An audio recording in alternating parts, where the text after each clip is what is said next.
Hey guys, welcome into the PuggoReborn channel. We are back with another dev blog from OverHype Studios 144, even more smaller things, and this is so cool, guys. There's so much speculation. I love it, and I love hearing some of the speculation on Reddit, some of the things that are going on with what people think some of this is. I am excited to give you guys my thoughts and opinions. That's all going to be at the end. If you hit the description link below, you can go to the timestamps for each one. Also, at the very end, I'm going to talk a little bit about early access. And what exactly early access is, because I think there's a little bit of a discrepancy as to what people think it is. Some people think I have the game right now. I do not have the game. I just want to be transparent about all that, but stay tuned to the end for that.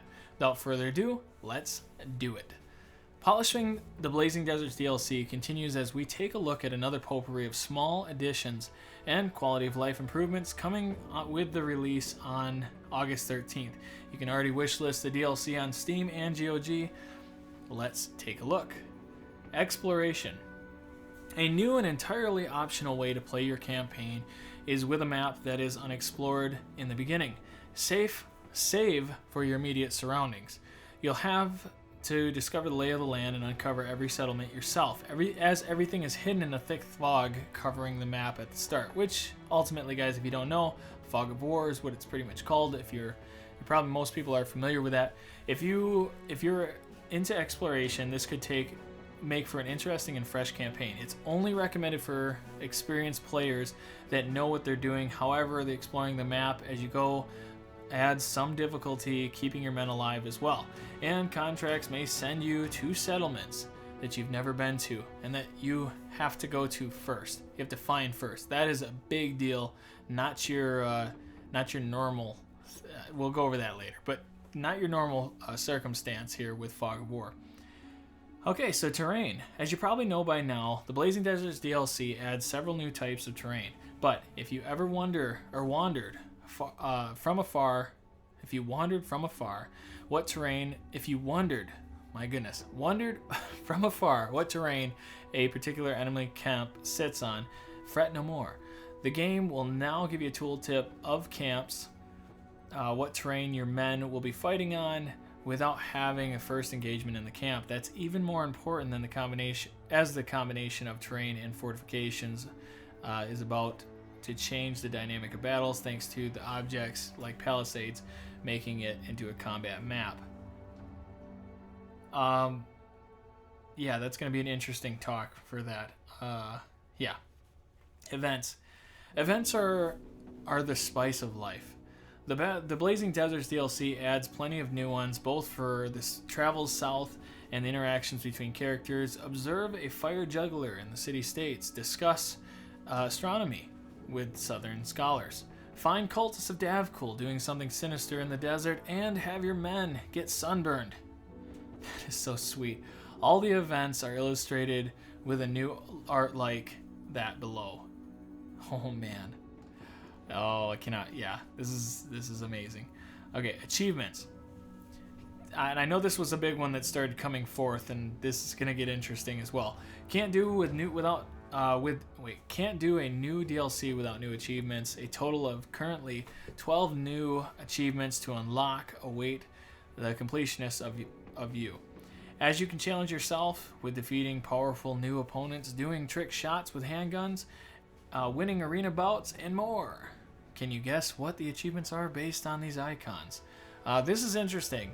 We'll go over that. We're almost done here. Supporter Edition.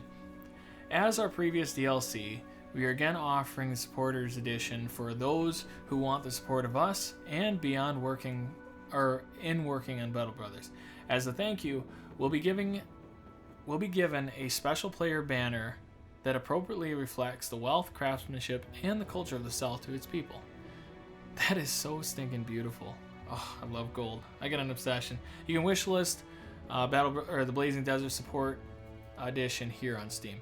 So very cool. Let's dive right on into this. Oh man, there's just so much to go over. First off, the number one thing I want to start with is this picture here. We have not seen this picture before. There is a bard looking character here. I think we've seen her, some sort of scout. I don't think this is the training, because the other guy was missing a hand. So this is somebody different. This might be one of the scholars and so on. And this guy here kind of a native looking guy. He looks like he's holding a bird. Maybe it's a wooden bird or something to that effect. It's very interesting. I'm assuming you could probably get a bard. This is where the assumptions come in. A bard might keep your brothers happy when you're camping. If you camp, you might get a morale boost. That's my guess what a bard will do.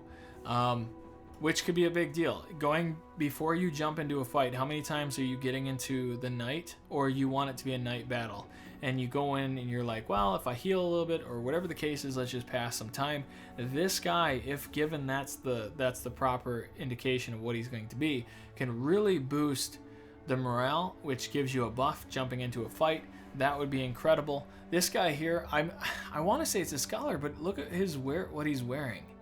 He doesn't look like a scholar. He doesn't look like I don't know what he is. I don't even know what to speculate. I guess he could be a trained soldier because he is missing an eye. So there is that. I feel like we might have seen this guy before. Maybe I'm thinking of something else, but again, another scavenger-like looking character. And we know these ones, this is more of a scout, and this is more of I can't remember what she exactly does, but he is the medic of the group. So yeah, either way guys, let me know what you think in the comment section below, what you think those ones are. Next one, exploration mode. So exclamation mode in short terms is fog of war. The difference about this fog of war, and I think it's going to trip a lot of people up that are used to playing fog of war in other games, is that when you do take a quest, you can't see where the village is. Usually in other games, when you take a quest to a certain location, the map disperses a little circle where it's at, and it's like, you have to get here. You don't know the road traveled to this spot, but it's here. And this is saying, you know, at the very end, this little tidbit, if you don't catch it, it says, okay, difficulty keeping your men alive as well, and contracts may send you to settlements that you've never been to, and that you have to find first. That's a big deal. That is an odd but very unique, cool. That's a really unique way to do fog of war. And if you guys know of a game where you do that, let me know, because honestly, I'm not sure. I don't know that I've seen a game where it actually everything's just straight up fog of war. You don't even know. Even in the Legends mod, when they have a fog of war edition, and so when you end up choosing a quest, it will tell you exactly where the city is. I wonder if there's a way to like acquire maps, or maybe the scholar can tell you where stuff is. That might be the advantage through fog of war. In that case, there's more there's more to it. Now the next one is terrain. Now terrain is another one that I don't know how to take this. I don't know if it's just saying this location is in the desert, that's it. But by the description, it's almost as if you can actually see from top down, like a little. Let me see here. So the game will now tell you in the tooltip of camps the terrain the men will be fighting in without having first engaged the camp. This even is more important as the combination of terrain and fortifications about to change dynamic battles thanks to the object's path. Okay, so this might be just literally this. I don't know. Let me know if I'm missing something, but I feel like that's not very helpful. I mean, I get how it could be helpful, but I'm thinking you can do a hunter's run, right? You can have 3 hunters, or it's 1 hunter and 2, or it's the poachers, right? The poachers campaign. I can't think of the origins for poachers, but either way, they actually can see how many people are in the camp, no matter what it is. Now, I wonder if they give more illustration as to what's going on in these camps, because this right here is not telling us much. It's just saying this location is desert. I mean, no offense, but I get it. I mean, it obviously, it's a little building in the middle of a desert. So I'm curious what that actually means. There might be more to it. I'm just kind of confused as to how much that really changes things. So we'll have to see. Now, this is the big one, the events. Now, I was hoping so much that Davcool is going to play a bigger role, and I feel like he is. At the end of the day, I feel like Davcool is going to mess everything up between these wars going on. And the fact that they're doing something sinister in the desert, and I will continue that talk in a second here, but it's interesting to think that Davcool is a part of the old gods. We all know that. So how does he orchestrate something that puts a wedge between all of this fighting, because he doesn't care. He may be one of the old gods, but he doesn't care about the other gods. He's just a douchebag, right? But either way, there's not much you can read from these except for this. Guys, could this massive snake be the legendary beast? Could it be that we're getting a beast, or is there going to be a grander, bigger snake in general? I'm willing to bet that the legendary beast is the snake, and I'll put it down on that, because look how big this. Look at this. This is a shamshir, a scimitar. It's a salve, or however you say it. Either way, this is a massive snake. It's got to be, and I guarantee they're teasing us with this. They've got to be. They did it with that one perk. The perk icon, or not perk, debuff icon with the snake. So stay tuned for that. That's the next thing. And then here we go. Achievements. Well, we all know about the Supporters Edition. If you guys support, you get this stuff. They announced that earlier on.